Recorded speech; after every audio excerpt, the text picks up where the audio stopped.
का हमारे छत्तीसगढ़ के इस खास बुलेटिन में खबरों के साथ मैं हूं रीनू। सबसे पहले बात सुकमा से बड़ी खबर की, जहां पर सुरक्षा बल और नक्सलियों में मुठभेड़ हुई।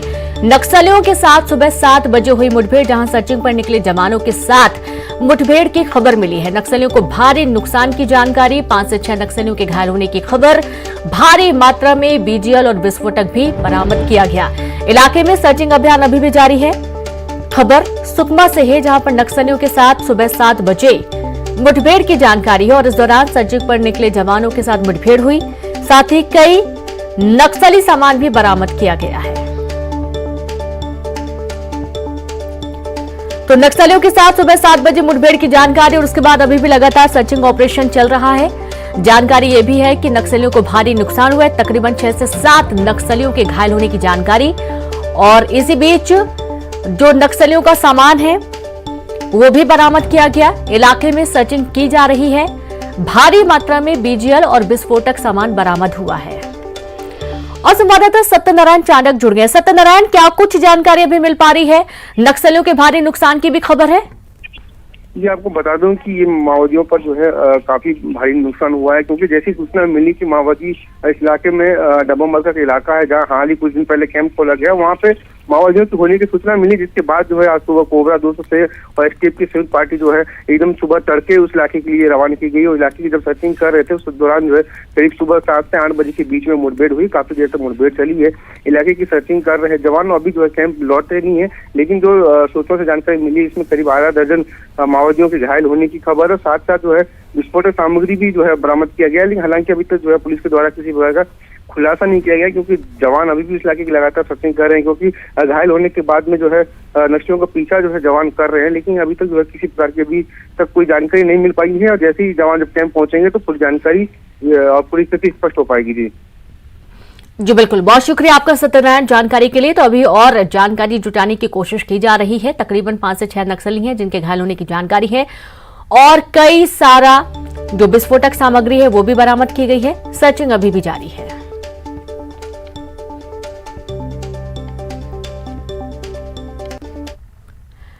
और अब बिलासपुर से खबर, जहां रानी गांव में राइस मिल में भीषण आग लगी। आग में लाखों का धान और चावल जलकर खाक हो गया। राइस मिल में आग लगने के कारणों का अभी तक कारण नहीं पता चल पाया है। दमकल की गाड़ियों ने आग पर काबू पाया और रतनपुर पुलिस मामले की जांच में जुट गई है। तो खबर बिलासपुर से है, जहां पर मिल में आग लगी। रानी गांव में राइस मिल में भीषण आग लग गई। आग कैसे लगी है कारण स्पष्ट नहीं है, लेकिन यहां पर लाखों के नुकसान की बात कही जा रही है। और आप ये देखिए, देर रात की जो तस्वीरें सामने आई हैं, अंदाजा लगाया जा सकता है कि आग कितनी भीषण थी। और देखते ही देखते पूरे गोदाम में आग फैल गई, लाखों का नुकसान हुआ।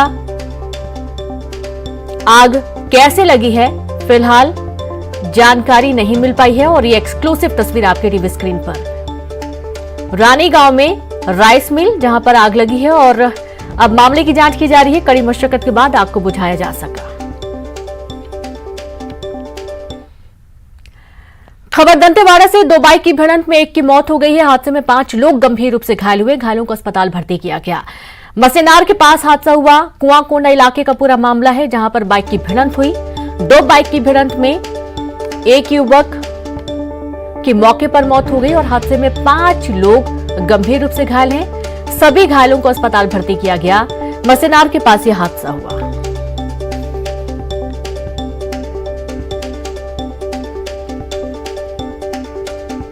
तो खबर दंतेवाड़ा से, रफ्तार का कहर बरपा। कुछ तस्वीरें भी सामने आई हैं। जब ये भिड़ंत हुई, इसमें एक युवक की दर्दनाक मौत हो गई। और बिलासपुर से एक और बड़ी खबर, जहां जमीन विवाद में युवक की हत्या का मामला सामने आया। 4 युवकों ने वारदात को अंजाम दिया। युवक के गले पर चाकुओं से वार किया गया। पुलिस ने आरोपियों को गिरफ्तार कर लिया है। मुंगेली के बरेला गांव से गिरफ्तार किया गया। तखतपुर थाना क्षेत्र की घटना सामने आई है। तो देखिए, 4 लोगों ने मिलकर जमीन विवाद के चलते एक युवक की हत्या कर दी। विभत्स तरीके से गले पर चाकुओं से कई वार किए गए। और हालांकि पुलिस ने आरोपियों को गिरफ्तार कर लिया है। तो सूरजपुर में जिला अस्पताल में डॉक्टर के साथ मारपीट का मामला सामने आया। मरीज के साथ आए युवकों ने मारपीट की। मारपीट की घटना सीसीटीवी में कैद हो गई। 2 नामजद युवकों समेत अन्य पर मामला दर्ज किया गया। मामले की जांच में पुलिस जुट गई है। तो अक्सर ऐसे घटनाक्रम सामने आते हैं जब कोई न कोई विवाद डॉक्टरों के साथ हो जाता है और मारपीट जैसी घटनाएं हो जाती हैं। और ऐसे कुछ मामला सूरजपुर के जिला अस्पताल का सामने आया, जहां पर मरीज के साथ आए अन्य युवकों ने डॉक्टर के साथ मारपीट की और इसका सीसीटीवी फुटेज भी सामने आया है। 2 नामजद युवकों के खिलाफ मामला दर्ज किया गया।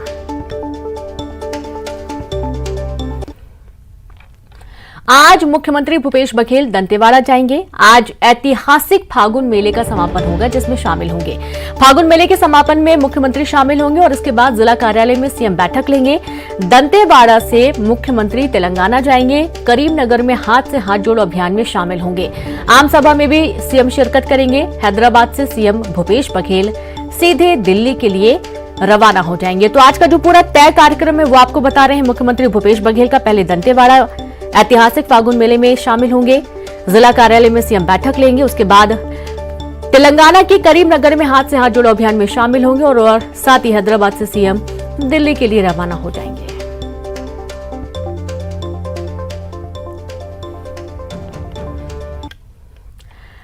तो वहीं रायपुर से बड़ी खबर, जहां बिहार में शराबबंदी का जायजा लेने के लिए आज जाएगी टीम। आज जायजा लेने बिहार जाएगी टीम, जहां छत्तीसगढ़ की टीम बिहार जाएगी। 7 सदस्यीय टीम इसके लिए बनाई गई थी। विधायक सत्यनारायण शर्मा के साथ टीम जाएगी, जहां आबकारी विभाग के अधिकारी भी बिहार जाएंगे। वहां पटना, वैशाली और नालंदा का दौरा करेगी टीम, जहां आम लोगों से शराबबंदी पर टीम बातचीत करेगी। 11 मार्च तक बिहार का दौरा करेगी छत्तीसगढ़ की टीम। तो देखिए, पहले भी स्पष्ट किया जा चुका है कि जब तक टीम सर्वे नहीं कर लेती है और जब तक कुछ स्पष्ट नहीं हो जाता है कि यदि शराबबंदी की जाती है तो उसके क्या फायदे होंगे, क्या नुकसान हो सकते हैं, इन तमाम चीजों की खोजबीन के बाद ही शराबबंदी जैसे महत्वपूर्ण फैसले पर सरकार विचार करेगी। और ज्यादा जानकारी के साथ संवाददाता ममता लांजेवार जुड़ गई हैं। ममता, बिहार जाने वाली है जायजा लेने के लिए टीम आज।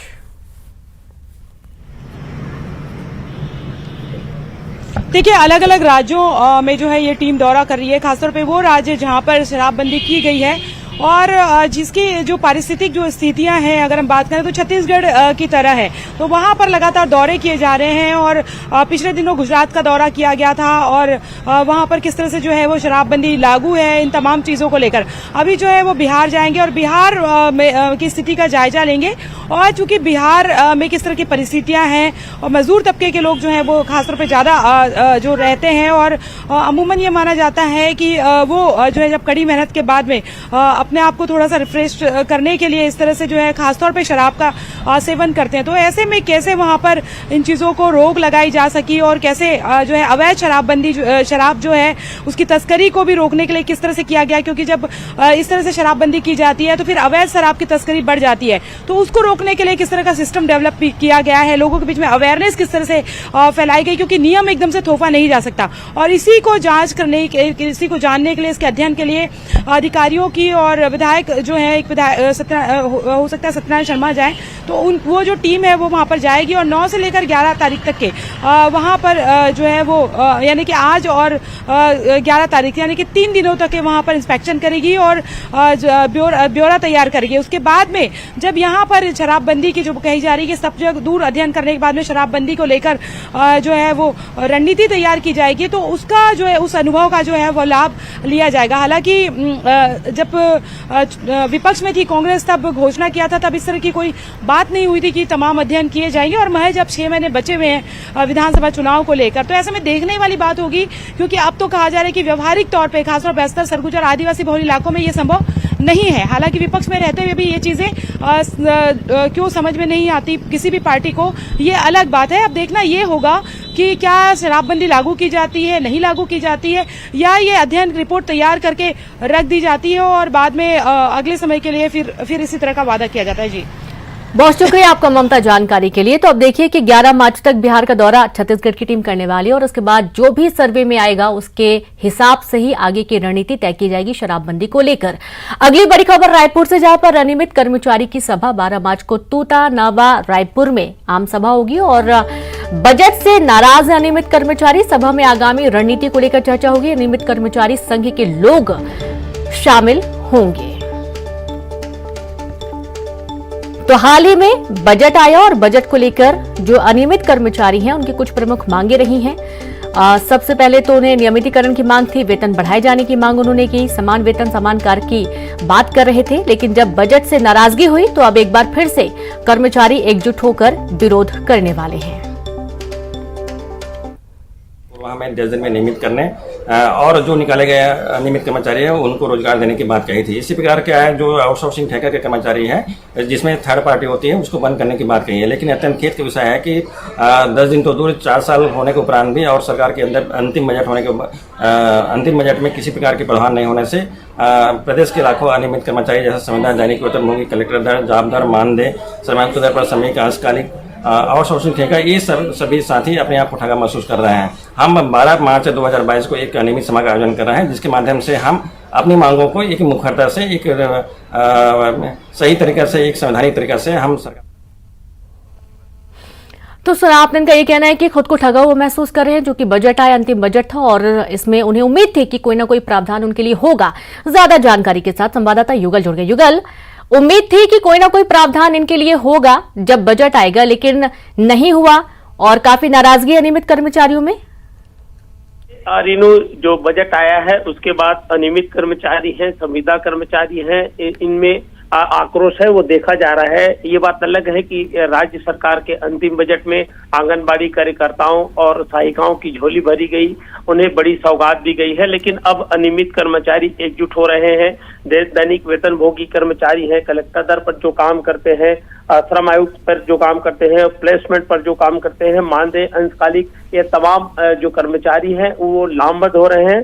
और 12 मार्च को अनियमित सभा नवा रायपुर की तूता में एक आयोजित करेंगे। उसके बाद आने वाले समय में रणनीति बनाएंगे कि किस तरह से सरकार को घेरने का जो रणनीति है वो तय किया जाएगा। और ये कहा जा सकता है कि प्रदेश में लगभग 2,34,000 ऐसे कर्मचारी हैं जिन्हें नियमितीकरण किया जाना है। उन्हें आश्वासन मिला था, ऐसा लगातार कर्मचारी संगठन हर आंदोलन पर ये कहते आ रहे हैं। तो एक बड़ी संख्या है इनकी, और इन्हें किस तरह से आने वाले चुनाव के वक्त साधा जाएगा, कौन सी ऐसी इनके वादे हैं, अगर ये पूरे नहीं होते हैं तो बिल्कुल ये कहा जा सकता है कि चुनाव में कई तरह के प्रभाव ये डाल सकते हैं। जाहिर सी बात है कि साल के अंत में चुनाव है और सभी लोग अपनी मांगों को लेकर मुखर होंगे क्योंकि वादे किए गए थे। बहुत शुक्रिया आपका युगल तमाम जानकारी के लिए। और अगली बड़ी खबर है रायपुर से, जहां निजी स्कूलों में आरटीई सीट के लिए आवेदन शुरू हो चुके हैं। शैक्षणिक वर्ष 2023-24 के लिए आवेदन शुरू। 6400 निजी स्कूलों में होना है आरटीई के तहत नामांकन। 10 अप्रैल तक जमा किए जा सकेंगे आवेदन। 11 अप्रैल से 11 मई तक दस्तावेजों की जांच होगी। 15 से 25 मई तक जिलेवार निकाली जाएगी लॉटरी।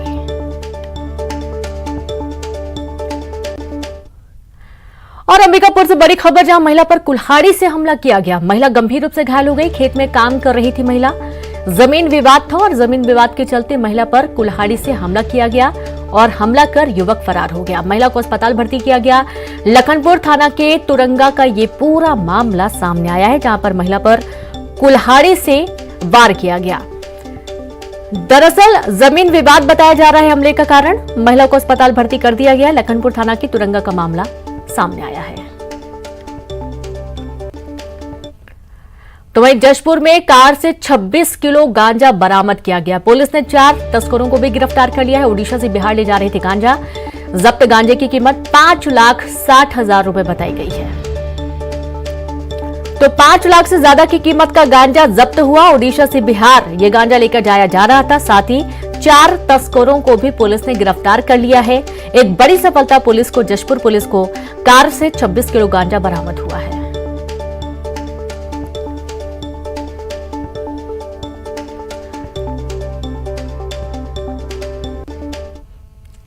पेंड्रा और धमतरी में हाथियों का आतंक लगातार जारी है। पेंड्रा के मरवाही में 2 दंतैल हाथी 2 दिनों से इलाके में डेरा डाले हुए हैं। दोनों हाथी गेहूं की फसल को काफी नुकसान पहुंचा चुके हैं, अभी भी नुकसान पहुंचा रहे हैं। कुम्हारी गांव में दंतैल हाथी के पहुंचने से लोगों में भारी डर का माहौल बना हुआ है, दहशत है। वन विभाग हाथियों को भगाने के लिए कुछ नहीं कर पा रहा है। उधर धमतरी के केरेव गांव फॉरेस्ट रेंज के छुही में हाथियों के दल पहुंचने से वन विभाग अलर्ट है। अपने गांव से लगे जंगलों में तो वहीं अंबिकापुर में कुएं में गिरे युवक को कुएं से निकालने का वीडियो वायरल हो रहा है। ग्रामीणों ने अथक प्रयास से कुएं में गिरे युवक को निकाला। तस्वीरों में दिख रहा है कि किस तरह रस्सी के सहारे युवक को कुएं से बाहर निकाला जा रहा है। एक बार ऊपर आने के बाद वो दोबारा गिर जाता है, लेकिन फिर भी हिम्मत नहीं हारा और आखिरकार उसे बाहर निकाल लिया गया।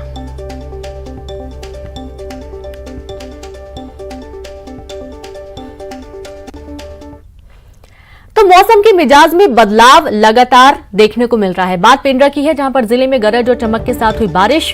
गौरेला, पेंड्रा, मरवाही में देर रात जमकर बारिश हुई। अगले 1-2 दिनों में फिर से बारिश होने की संभावना है। बारिश होने से लोगों को गर्मी से राहत मिली और जैसा कि मौसम विभाग ने पहले भी बोला है कि कई इलाकों में भी बारिश होने के आसार बनते हुए नजर आ रहे हैं। सीआरपीएफ के 84वें स्थापना दिवस पर जगदलपुर में परेड का आयोजन किया गया। परेड का आयोजन किया जाएगा, जहां कार्यक्रम में केंद्रीय गृह मंत्री अमित शाह मुख्य अतिथि के रूप में शामिल होंगे। आजादी के 75वें महोत्सव पर सीआरपीएफ की 75 महिला बाइकर दिल्ली के इंडिया गेट से छत्तीसगढ़ तक की 1848 किलोमीटर की दूरी 16 दिन में तय करेंगी।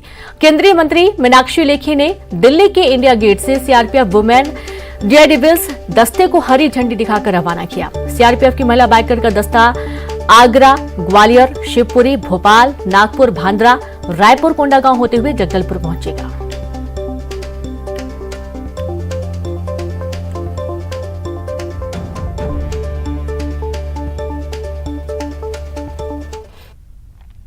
विशेष तरह की ट्रेनिंग हुई होगी।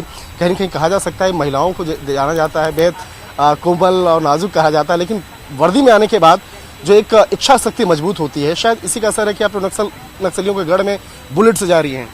हाँ, ये जो दूरियां तय करने के लिए पहले हम लोग ट्रायल प्रैक्टिस करते रहे। मतलब ज़्यादा से ज़्यादा घंटों, 2 घंटा 3 घंटा कंटिन्यू बाइक चलाने के जो एक स्टेमिना है वो हमने प्रैक्टिस किया उसका पहले। उसके बाद हमने ये जो दूरियां तय करने के जो सोचा, तब जाके हमने पूरा करेंगे इसको।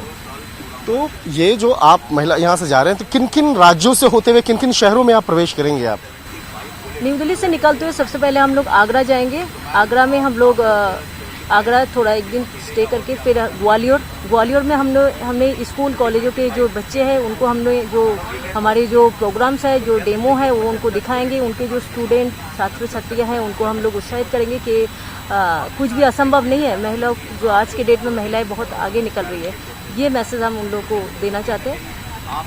और ग्वालियर के बाद हम लोग जाएंगे शिवपुरी होते हुए भोपाल, नागपुर, रायपुर।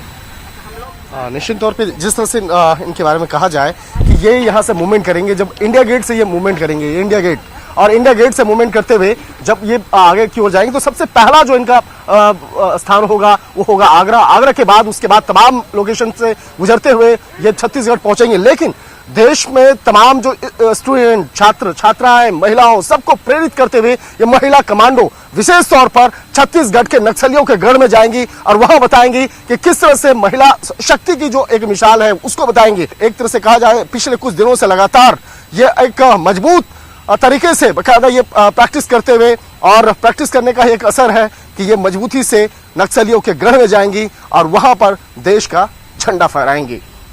वीडियो जर्नलिस्ट कमल के साथ शंकर आनंद, न्यूज़ 18 दिल्ली। और चलिए अब देखेंगे सिटी टॉप 20। दंतेवाड़ा में